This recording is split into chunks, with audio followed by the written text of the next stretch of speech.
सृजनात्मक, पालनात्मक एवं संवरणात्मक शक्ति माँ भगवती पराम्बा परमेश्वरी जो त्रिगुणात्मक स्वरूप में ब्रह्माणी, वैष्णवी एवं शांभवी स्वरूप में प्रतिष्ठित है, ऐसे माँ जगत जननी जगदम्बा के चरणों में मैं बार बार प्रणाम करता हूँ। प्रातः स्मरणीय अनंत से विभूषित अपने परम वंदनीय श्री गुरुदेव के चरणों में मैं प्रणाम करता हूँ। आज इस देवालय में समुपस्थित यहाँ के व्यवस्थापक प्रधान, यहाँ के आदरणीय सभापति श्री शर्मा जी, उनके व्यवस्थापक मंडल, ममतामयी मातृशक्ति, पिता त्रिकृतगण, हमारे परम आदरणीय परम स्नेही गुरु भाई एवं यहाँ के पुरोहित आचार्य, माँ भगवती के परम सेवक आदरणीय पंडित धर्मानंद जी, आप सभी के हृदय में विराजमान उस परम चैतन्य ज्योति को मैं नमन करता हूँ और प्रणाम कहता हूँ। आज बड़े ही पावन बेला है कि रविवार के प्रातःकालीन बेला में हम सब माँ के चरणों में बैठकर संध्या वंदन, स्तोत्र गान एवं सत्संग लाभ ले रहे हैं। जीवन में जब बहुत बड़ा पुण्य हो उदय होता है तो आदमी को सत्संग की प्राप्ति होती है। आप कभी ये भूल में मत समझे कि मैंने बहुत मेहनत किया, बहुत परिश्रम किया कि आज मैं मंदिर में पहुंच पाया। ये आपका परिश्रम का परिणाम नहीं है। आप जब मंदिर में पहुंचते हो तो ये आपकी मेहनत इसमें नहीं है। आप कहोगे स्वामी जी मेहनत मेरा कैसे नहीं है। मैं रविवार जहाँ हमें थोड़ा सा स्लाप करना था तो हमने जल्दी से उठ करके खाना बनाया, नाश्ता तैयार किया, क्योंकि पतिदेव भी स्लाप कर रहे हैं तो हमें मंदिर जाना था, इसलिए जल्दी जल्दी में सब कुछ करके आए। हमने बड़ी मेहनत किया? नहीं, आपने परिश्रम नहीं किया। रामचरितमानस में गोस्वामी तुलसीदास जी कहते हैं, अति हरि कृपा राम की होई तो पाव देई मार्ग सोई। जब परमात्मा की अति कृपा होती है तो आपके चरण मंदिर की ओर चलते बढ़ता है। और जो नित्य मंदिर आते हैं, जो नियम से मंदिर आते हैं, जो यहाँ के सेवक गण हैं, आप सोचिए आपके ऊपर कितनी भगवान की कृपा है जो उन्होंने आपको चयन किया यहाँ सेवा करने के लिए। सांसारिक दृष्टि से हमारी खोपड़ी उल्टी होती है।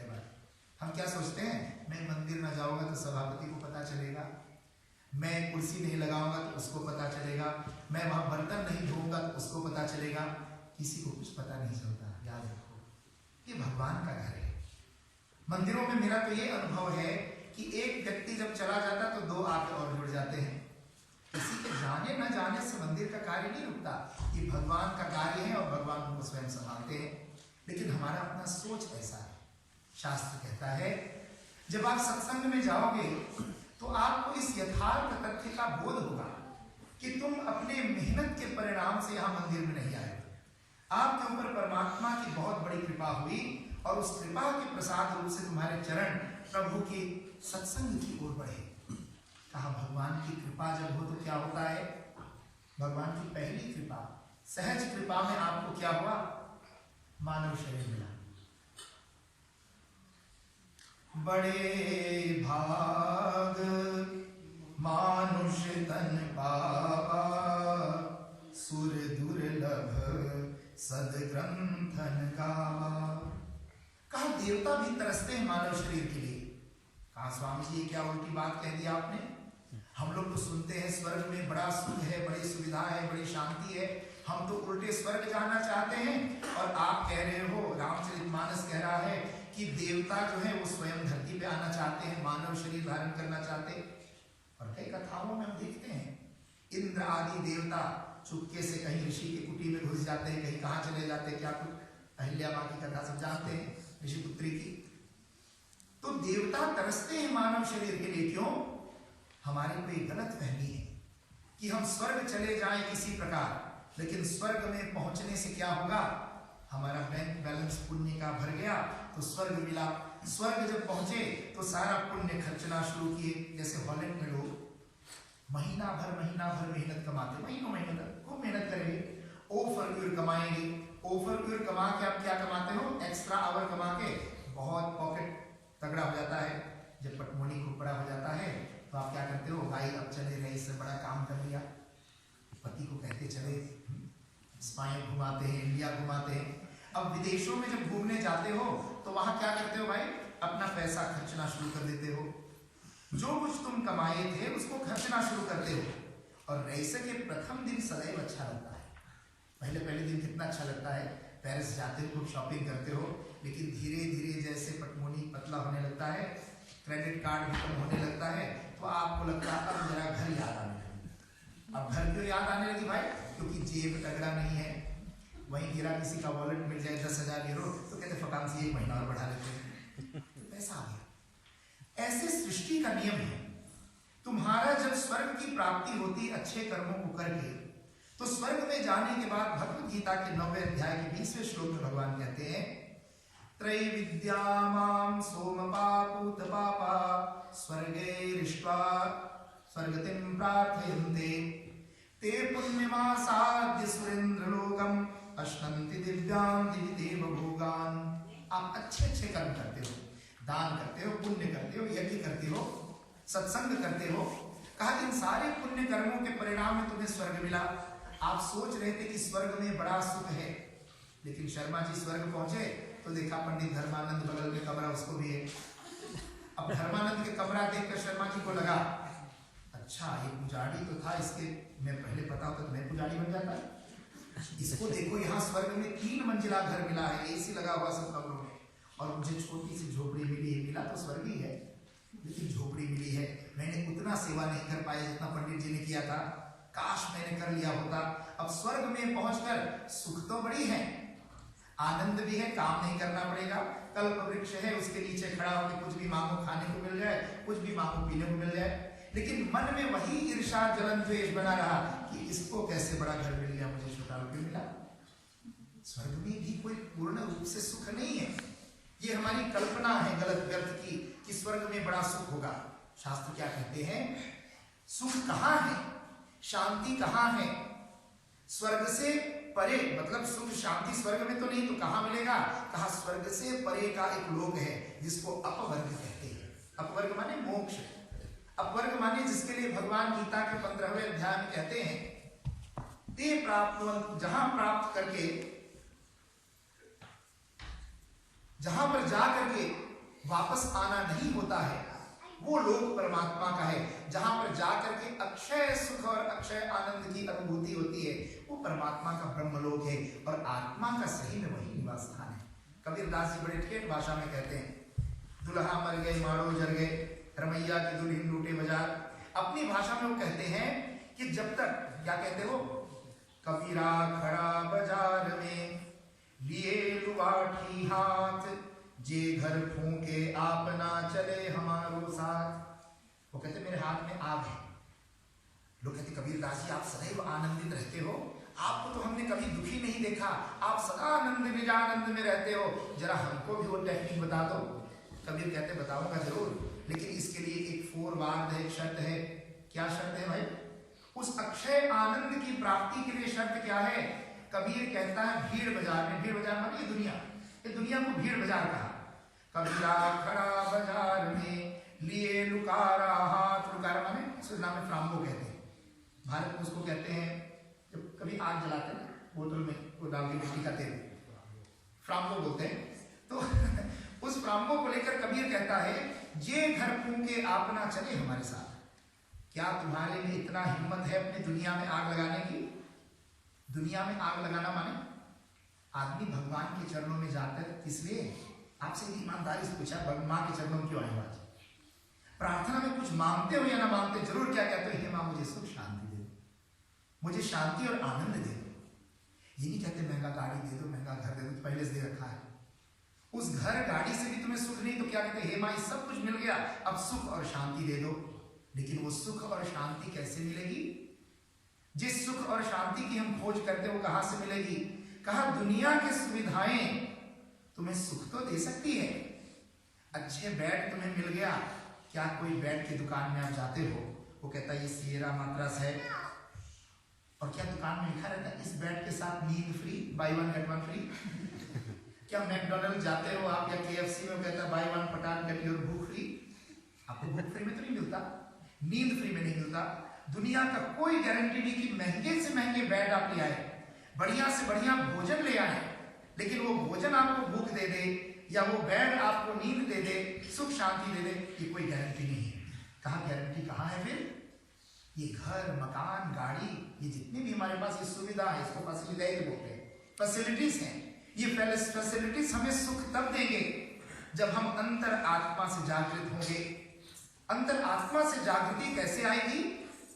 आत्मा को जगाने के लिए कौन आते हैं? कहा साधु, संत एवं शास्त्र। ये शास्त्र आपको जगाते हैं।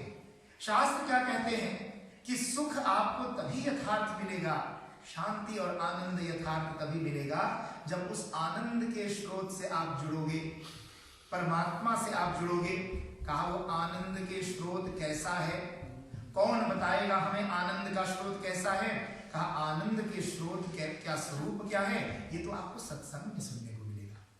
जब तक आप सत्संग नहीं करोगे, परमात्मा के विषय में आप कैसे जानोगे? जब तक आप सत्संग में नहीं जाओगे, मंदिर में नहीं बैठोगे, केवल भंडारा चखना नहीं है। हम जानते हैं इंडियन कम्युनिटी में, सूरीनामी में इंडिया में थोड़ा अंतर यही है।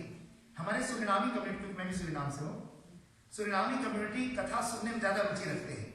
और कई इंडियन मंदिर में मैं गया हूँ, पति को फिर वो निंदा से भरा हुआ, नेगेटिविटी से भरा हुआ खाना। एक तो प्रार्थना नहीं किया, प्रार्थना के तभी 50% कट जाता उसमें से, लेकिन वो भी नहीं किया। अब खाने लगे, घर में लो कलह, बिना कारण के झगड़ा। फिर पहुंचे पंडित धर्मा पास, मेरे कुंडली देख दो, बड़ा झगड़ा हो रहा है। वो कुंडली झगड़ा नहीं रखा, तेरे खाने में झगड़ा रखा, तेरे विचार में झगड़ा रखा। तभी कहा भोजन बनाते समय, आजकल तो इजी है, उसी मोबाइल पे फोन न करके पृष्ठ स्थान पे करके और यूट्यूब का कोई भजन लगा लो, भजन लगा लो, प्रार्थना सुमिरन करके खाना बना लो। हमारे यहाँ बड़ी सुंदर कहावत थी, यहाँ हॉलैंड में तो बुरा मानते हैं, rest from the fro is the armrest. यहाँ किसी स्त्री को कह दो कि rest from the fro is the armrest, तो डंडे लेकर तैयार हो जाएगी, तुम्हें पीट देगी। लेकिन समझो तो माताओं, तुम्हारा रेस्ट आर्मरेस्ट क्यों है? भारतीय परंपरा में ऋषि कोई पागल नहीं थे कि माताओं को कहा था कि तुम चूल्हा के पास खड़े रहो। किसलिए खड़े रहो भाई? What is human? मनुष्य क्या है? मनुष्य अपने विचारों का परिणाम। 2 मिनट में समाप्त करता हूं। व्यक्ति अपने विचारों का ही परिणाम। You are that what you think. तुम वही हो जो तुम सोचते हो। और तुम्हारा सोच क्या है? तुम्हारी बुद्धि क्या है? जो तुम खाना खाते हो उसका 8वां भाग आयुर्वेद कहता बुद्धि बनती है। तो खाना पर कितना, इसलिए लंगर का ध्यान दिया जाता है, उसको भोग लगाया जाता है, भगवान को फिर मिलाया जाता है, बांटते समय बड़े भाव से बांटा जाता है, प्यार से। जितने प्यार खाना में डालोगे माताओं, उतने तुम्हारे घर में पति के दिमाग ठीक रहेगा, बच्चों का, तुम्हारा तो होगा ही साथ में ठीक। इसलिए भोजन के समय जितने हो सको ईद वाली परंपराएं बंद करो। किसी संस्कृति को नष्ट करना हो तो क्या करो? 2 चीज करो, वहां पर उनका खाना भ्रष्ट कर दो। बस खाना भ्रष्ट कर दो कि आदमी का सोच अपने आप बिगड़ जाएगा, बुद्धि अपने आप विकृत हो जाएगी और अपने आप आदमी का स्वाभिमान या मनोबल टूट जाएगा। हम सूरीनाम में देखते हैं, जिस समय हम लोग बच्चे थे उस समय नवरात्रि जब होती थी तो क्वाटा नाम जो है उस पर आप चलाइए गाड़ी तो जगह जगह घर से हवन का धूम निकलता था। अब उसी क्वाटा पे आप चलाइए तो कहीं यांग फुशेन, कहीं क्वांगतुन, कहीं क्वांगताई, कहीं शीमेन, दुनिया के हम दुकान खुले हैं और सारे मांस भुना हुआ नवरात्रि। और क्या कहता स्वामी जी, आपको पता नहीं शीमेन जो चाइनीज रेस्टोरेंट है उसने नवरात्रि स्पेशल प्लेट रखा है। नवरात्रि स्पेशल प्लेट क्या है? उसी में जिसमें कुत्ता बनाता है, उसी में जिसमें वो मुर्गा आदि सुअर बनाता है, उसी को थोड़ा से धो करके तुम्हारे लिए उसमें वो छौंक रहा है। और मेरा एक शिष्य मंदिर में आता था सत्संगी, कहते स्वामी जी इतने धोखा देते हैं। कहते जो मुर्गी वाला वो होता है ना तरी खाना में, पंजाबी में तरी बोलते खाना में जो रस होता है, कहते जब नासी ड्राई करते तो एक तरी एक कलछुल निकाल उसमें डाल के ड्राई कर देते, कहते लो फेंक दाल खा लो, इसमें गोश्त है नहीं। लेकिन आप देखिए ऐसे में भी हिंदू लोग जाते क्यों? 9 दिन नहीं रुकता। आप सोचिए, बार बार मानव शरीर नहीं मिलेगा। इस बार मिला है तो रोज तो कोई नहीं बुलाता मंदिर, कम से कम रविवार के दिन। जब क्रिश्चियनों को देखिए, हमसे आदमी पूछा स्वामी जी क्या कोई ईसाई धर्म में जब परिवर्तित होता है तो क्या उसका दुख दूर हो जाता है? मैंने कहा बिल्कुल दूर होता है, 100% नहीं 200% दूर हो जाता है। कहते आप एक सन्यासी हो कैसे बोलते हो कि हिंदू से जो ईसाई होता है उसका दुख दूर हो जाता है? मैं कहा कैसे दूर होता है इसको समझो। मैं कहा जब तक हिंदू थे तब तक रात भर डिस्को तेज नाचते रहे। जब तक हिंदू थे तो शनिवार को ब्याह में गए, भगवान में गए, सवेरे तक नाचते रहे, फिर आकर के 12 बजे तक कलशापति कौन मंदिर जाता। मैं कहा वही व्यक्ति का दुख जब बढ़ जाता है ज्यादा, पर पंडितों से भी पूजा कराते, नहीं कोई कारण आता तो क्या करते, कोई पादरी मिल गया तुम्हें ईसाई बना दिया। जब ईसाई धर्म में यहोवा विटनेस में दीक्षित कर दिया तो उसने पहला कसम क्या खाया, तुम्हें दोपू करके डुबा करके 3 बार हालेलुया बोलकर क्या बोला, आज के बाद यदि संडे को मंदिर नहीं आया, गिरजाघर चर्च नहीं आया तो तुम्हें 10 कोर दे, उस कयामत के दिन पर अल्लाह ताला या यहोवा भगवान जो है वो तुम्हें नरक की आग में फेंक देगा। अब उस भय के नाते तुम कसम खा लेते हो और फिर एल्क सौंदा को चाहे साधना नीति हो चाहे ना हो, एल्क संडे मॉर्निंग को आप क्या करते हो, सवेरे 8 बजे जाग करके स्नान करके 9 बजे चर्च में होना है, फेफ और नहीं खटाई कोट बांध कर हाथ में बाइबल लेके पहुंच जाते हो। अरे वही रामचंद्र था या ब्रह्मदेव था तब तो मंदिर नहीं जाता था। अब ब्रह्मदेव से अब्राहम बन गया, दोपू होने के बाद अब्राहम नाम हो गया। अब वही आदमी बाइबल लेके देखो खिड़की के पास खड़ा होता और क्या होता, क्या में आप जाके देखो, कभी जाके देखिए वहां जब पाठ होता, सुमिरन की बात करता, जब वहां पाठ होता तो कोई किसी से बात नहीं करता, एक दूसरे के साथ झूमते हैं, कोई नहीं पूछता तुम ब्राह्मण हो चमार हो क्या हो ना, सब एक दूसरे को पकड़कर भगवान के घर में प्रार्थना, 2 घंटे लगातार प्रार्थना होती। आप बताइए वही प्रार्थना यदि हिंदू होके किए होते, हनुमान चालीसा पढ़ के किए होते तो क्या धर्म बदलने की परिवर्तन करने की नौबत आती? नहीं आती। लेकिन धर्म परिवर्तन क्यों करना पड़ा? क्योंकि उस समय डिसिप्लिन नहीं था। भगवान ना यीशस है, ना राम है, ना अल्लाह है, भगवान तो भगवान है। तुम राम रूप में भी उसको यदि नियम से पूछते तब भी वो मिल जाता। मैं आपसे निवेदन कर रहा था सत्संग में आप नित्य निरंतर भाग लें, यहाँ आने के बाद केवल ज्ञान न ग्रहण करें, सेवा भी करें। सुमिरन का मौका स्टेंसिल पंडित ने बनाया, मैं देखा बड़ा सुंदर, साथ में पाठ करो। घरों में कहाँ मौका मिलता है पाठ करने का, डिस्ट्रैक्शन बहुत है।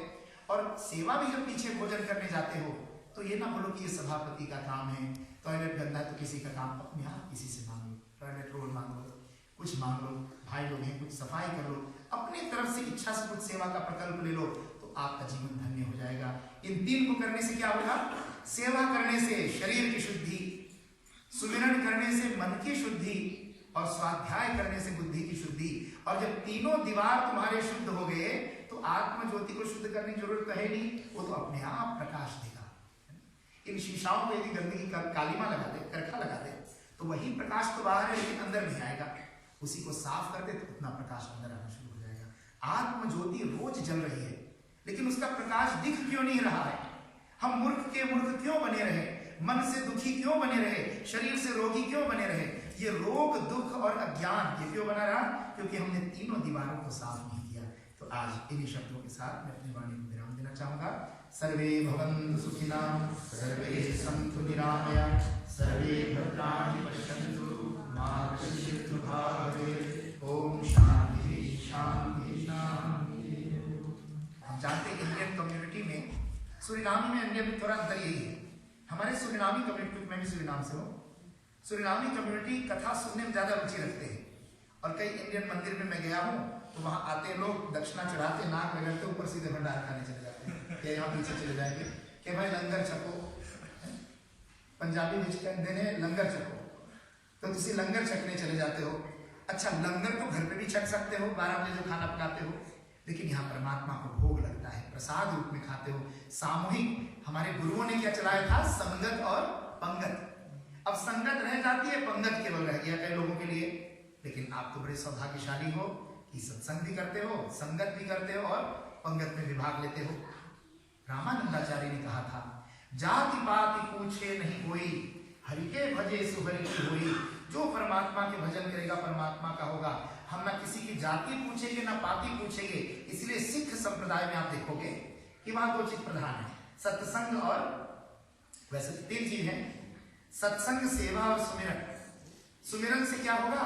सुमिरन करने से, गुरुवाणी गाने से या गुरुवाणी केवल श्रवण करने से, जैसे भी हम लोग स्तोत्र पाठ कर रहे थे, संस्कृत में था, कुछ पाठक जो पाठ करे उनको भी नहीं पता भी क्या पाठ करें, और आपको तो और कभी पता होगा।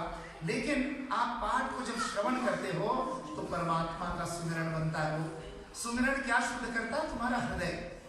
सुमिरन से हमारे भावों की शुद्धि होती है, सुमिरन से हमारे इमोशंस पवित्र होते हैं।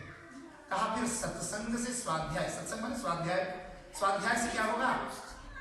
स्वाध्याय से ज्ञान वर्धन होगा, सत्संग करने से हमारा ज्ञान में वृद्धि होगा। और कहा सत्संग भी कर लिया, स्वामी जी के कथा भी सुन लिए, भजन कीर्तन पाठ भी कर लिए, लेकिन अब सेवा का अवसर आए तो सेवा क्या करें? तो ये नहीं केवल जाके लंगर छक लिया, हो सके तो वहां पर क्या करो, बर्तन धोवो।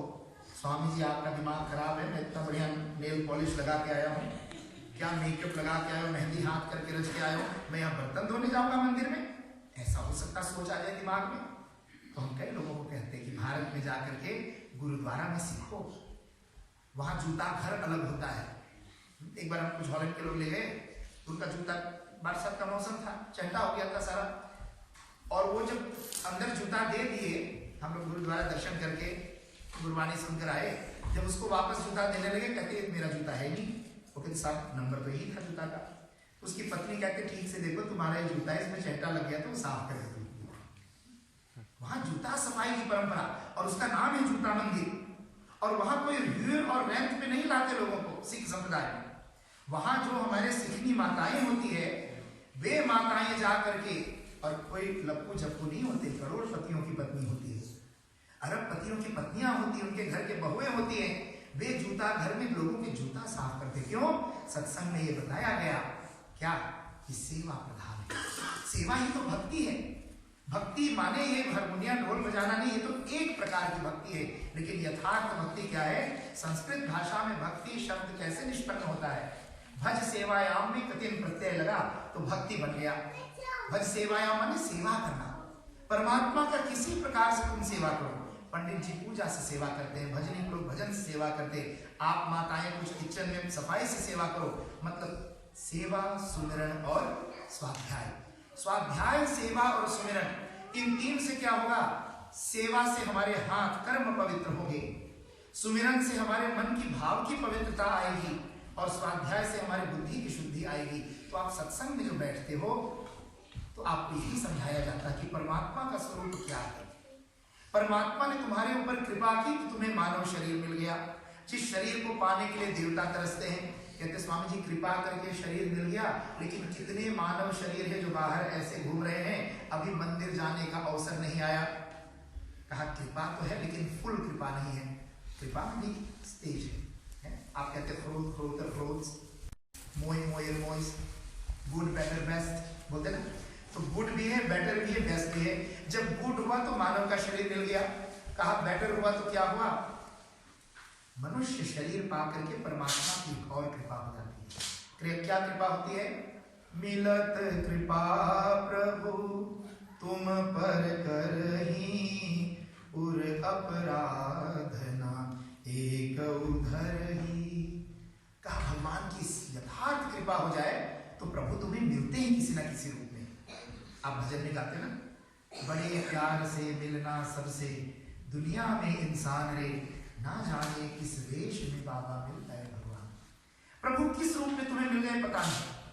आप में फिर यह शंका जागृत हो सकती है, स्वामी जी घोर कलयुग में तो अच्छे साधु मिलना मुश्किल है, भगवान की बात आप कर रहे हो, भगवान कहाँ मिले?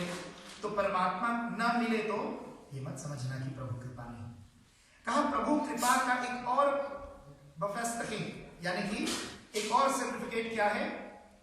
बिनु सत्संग विवेक न होई, राम कृपा बिन सुलभ न सोई।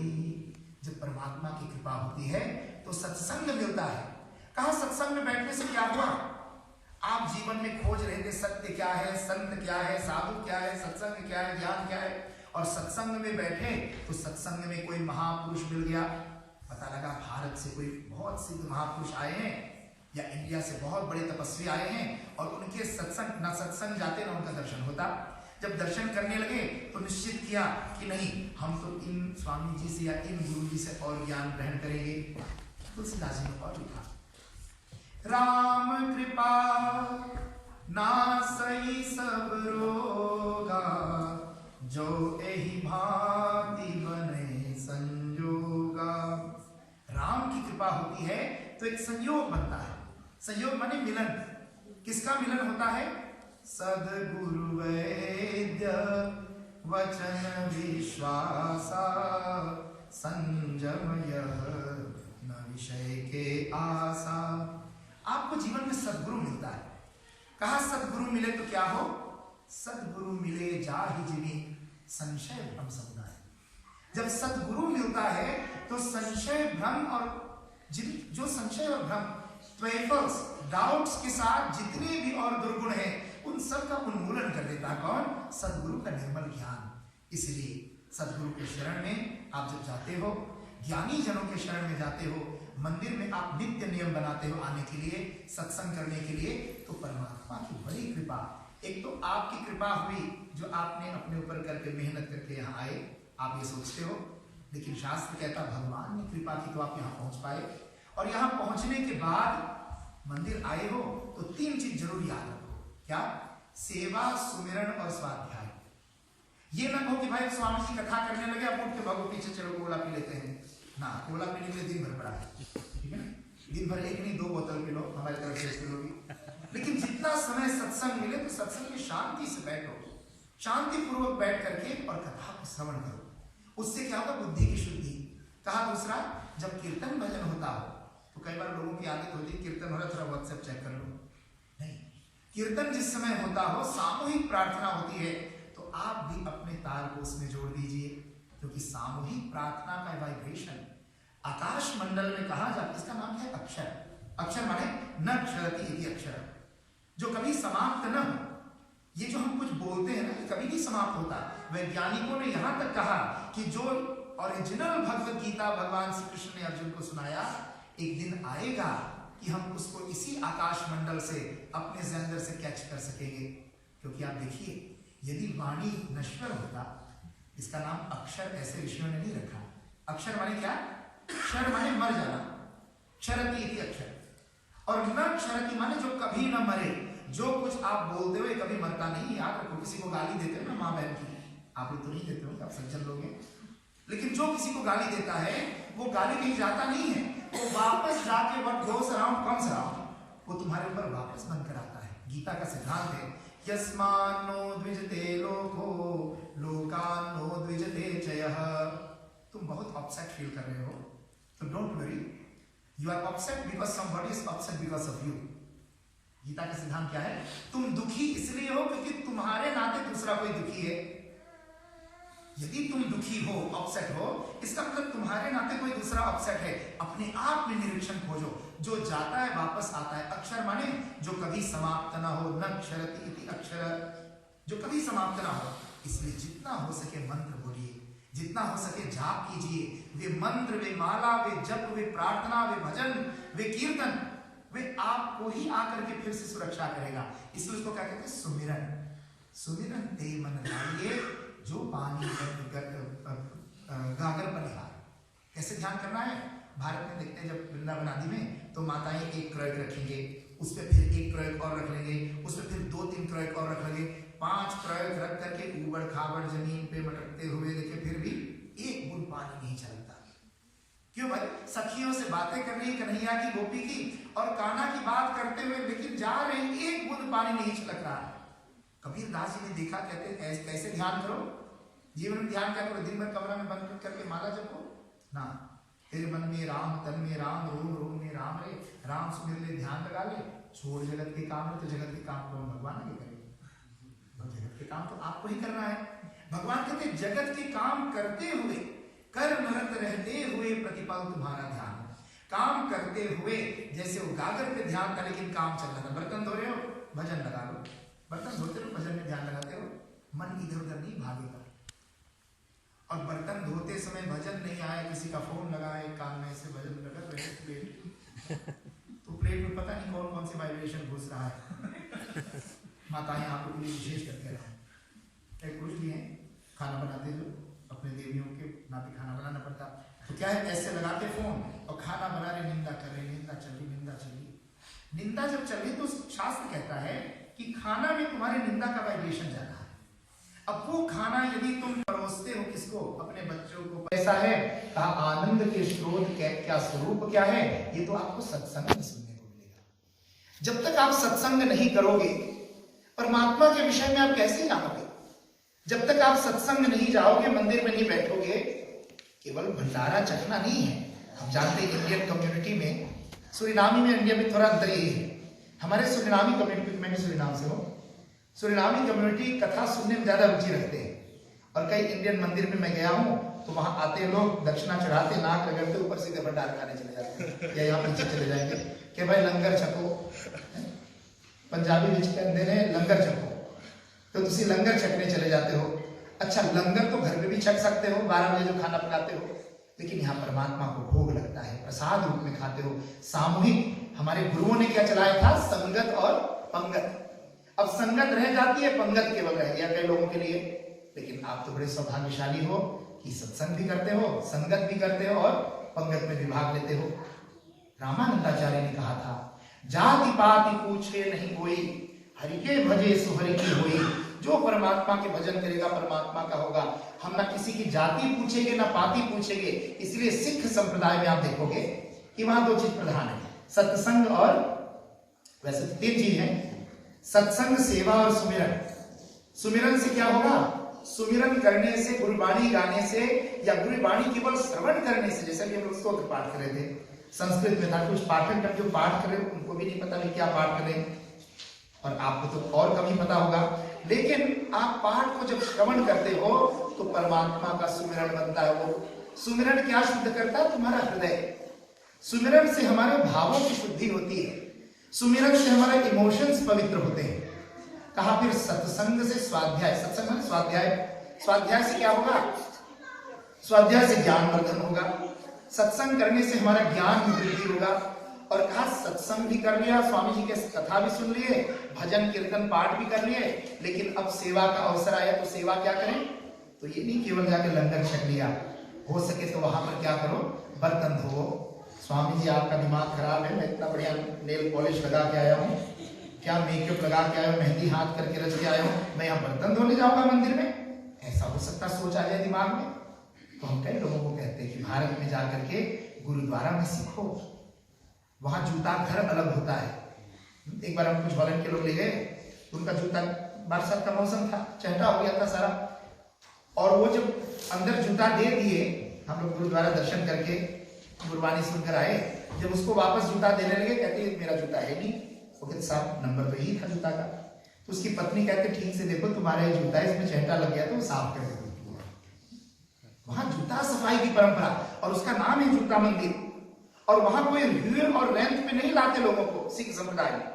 वहां जो हमारे सिखनी माताएं होती है, वे माताएं जा करके, और कोई लप्पू झप्पू नहीं होते, करोड़पतियों की पत्नी होती है, अरबपतियों की पत्नियां होती है, उनके घर के बहुएं होती हैं, वे जूता घर में लोगों के जूता साफ करते। क्यों? कृपा हुई, और उस कृपा के प्रसाद रूप से तुम्हारे चरण प्रभु की सत्संग की ओर बढ़े।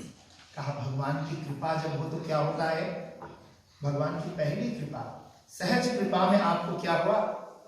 मानव शरीर मिला। बड़े भाग मानुष तन पावा, सुर दुर्लभ सदग्रंथन गावा। कहा देवता भी तरसते हैं मानव शरीर के लिए। कहा स्वामी जी ये क्या उल्टी बात कह दी आपने? हम लोग तो सुनते हैं स्वर्ग में बड़ा सुख है, बड़ी सुविधा है, बड़ी शांति है, हम तो उल्टे स्वर्ग जाना चाहते हैं। इसी प्रकार लेकिन स्वर्ग में पहुंचने से क्या होगा? हमारा बैंक बैलेंस पुण्य का भर गया तो स्वर्ग मिला। स्वर्ग जब पहुंचे तो सारा पुण्य खर्चना शुरू किए। जैसे हॉलैंड में लोग महीना भर मेहनत कमाते, महीनों तक खूब मेहनत करेंगे, ओवरव्यूर कमाएंगे। ओवरव्यूर कमा के आप क्या कमाते हो? एक्स्ट्रा आवर कमा के बहुत पॉकेट तगड़ा हो जाता है। जब पटमोनी खूब बड़ा हो जाता है तो आप क्या करते हो? भाई अब चले रहे, इससे बड़ा काम कर लिया। पति को कहते चले, स्पाइन घुमाते हैं, इंडिया घुमाते हैं। अब विदेशों में जब घूमने जाते हो तो वहां क्या करते हो भाई? अपना पैसा खर्चना शुरू कर देते हो। जो कुछ तुम कमाए थे उसको खर्चना शुरू करते हो। और रईस के प्रथम दिन सदैव अच्छा लगता है। पहले दिन कितना अच्छा लगता है, पेरिस जाते हो, खूब शॉपिंग करते हो, लेकिन धीरे धीरे जैसे पटमोनी पतला होने लगता है, क्रेडिट कार्ड भी कम होने लगता है, तो आपको लगता है अब जरा घर याद आने लगी। अब घर क्यों याद आने लगी भाई? क्योंकि जेब तगड़ा नहीं है। वहीं गिरा किसी का वॉलेट मिल जाए 10,000 यूरो तो कहते फकान से 1 महीना और बढ़ा देते हैं, तो पैसा आ गया। ऐसे सृष्टि का नियम है। तुम्हारा जब स्वर्ग की प्राप्ति होती है अच्छे कर्मों को करके, तो स्वर्ग में जाने के बाद भगवत गीता के 9वें अध्याय के 20वें श्लोक में भगवान कहते हैं, त्रैविद्यामां सोमपापूतपापा स्वर्गैरिष्ट्वा स्वर्गतिं प्रार्थयन्ते ते पुण्यमासाद्य सुरेंद्रलोकम अश्नन्ति दिव्यान् दिवि देव भोगान्। आप अच्छे अच्छे कर्म करते हो, दान करते हो, पुण्य करते हो, यज्ञ करते हो, सत्संग करते हो। कहा इन सारे पुण्य कर्मों के परिणाम में तुम्हें स्वर्ग मिला। आप सोच रहे थे कि स्वर्ग में बड़ा सुख है, लेकिन शर्मा जी स्वर्ग पहुंचे तो देखा पंडित धर्मानंद बगल में कमरा उसको भी है। अब धर्मानंद के कमरा देखकर शर्मा जी को लगा अच्छा ये पुजारी तो था, इसके मैं पहले पता होता तो मैं पुजारी बन जाता। इसको देखो यहाँ स्वर्ग में 3 मंजिला घर मिला है, एसी लगा हुआ सब कमरों में, और मुझे छोटी सी झोपड़ी मिली है। मिला तो स्वर्ग ही है, लेकिन झोपड़ी मिली है। मैंने उतना सेवा नहीं कर पाया जितना पंडित जी ने किया था, काश मैंने कर लिया होता। अब स्वर्ग में पहुंचकर सुख तो बड़ी है, आनंद भी है, काम नहीं करना पड़ेगा। कल्प वृक्ष है, उसके नीचे खड़ा होकर कुछ भी मांगो खाने को मिल जाए, कुछ भी मांगो पीने को मिल जाए। लेकिन मन में वही ईर्ष्या जलन द्वेष बना रहा कि इसको कैसे बड़ा घर मिल गया, मुझे छोटा क्यों मिला। स्वर्ग में भी कोई पूर्ण रूप से सुख नहीं है, ये हमारी कल्पना है गलत व्यर्थ की कि स्वर्ग में बड़ा सुख होगा। शास्त्र क्या कहते हैं, सुख कहाँ है, शांति कहाँ है। स्वर्ग से परे, मतलब सुख शांति स्वर्ग में तो नहीं, तो कहां मिलेगा। कहा स्वर्ग से परे का एक लोक है जिसको अपवर्ग कहते हैं। अपवर्ग माने मोक्ष, अपवर्ग माने जिसके लिए भगवान गीता के 15वें अध्याय में कहते हैं ते प्राप्त, जहां प्राप्त करके, जहां पर जा करके वापस आना नहीं होता है, वो लोक परमात्मा का है। जहां पर जाकर के अक्षय सुख और अक्षय आनंद की अनुभूति होती है, वो परमात्मा का ब्रह्मलोक है, और आत्मा का सही में वही निवास स्थान है। कबीरदास जी बड़े ठेठ भाषा में कहते हैं, दुल्हा मर गए माड़ो जर गए, रमैया के दुल्हन लूटे बाजार। अपनी भाषा में वो कहते हैं कि जब तक, क्या कहते हो, कबीरा खड़ा बाजार में लिए लुआठी हाथ, जे घर फूंके आप ना चले हमारो साथ। वो कहते मेरे हाथ में आग है। लोग कहते कबीरदास जी आप सदैव आनंदित रहते हो, आपको तो हमने कभी दुखी नहीं देखा, आप सदा आनंद निजानंद में रहते हो, जरा हमको भी वो टेक्निक बता दो। कबीर कहते बताऊंगा जरूर, लेकिन इसके लिए एक फोरवार्ड है, एक शर्त है। क्या शर्त है भाई? उस अक्षय आनंद की प्राप्ति के लिए शर्त क्या है? कबीर कहता है भीड़ बाजार में, भीड़ बाजार मानी ये दुनिया, ये दुनिया को भीड़ बाजार कहा। कबीरा खड़ा बाजार में लिए लुकारा हाथ, लुकारा माने सुरनाम में फ्रांको कहते हैं, भारत में उसको कहते हैं जब कभी आग जलाते हैं बोतल में वो डाल के मिट्टी का तेल, फ्रांको बोलते हैं। तो उस फ्रांको को लेकर कबीर कहता है जे घर फूंके आप ना चले हमारे साथ। क्या तुम्हारे में इतना हिम्मत है अपनी दुनिया में आग लगाने की? दुनिया में आग लगाना माने आदमी भगवान के चरणों में जाता है किस लिए?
सभी हम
Amen.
Vande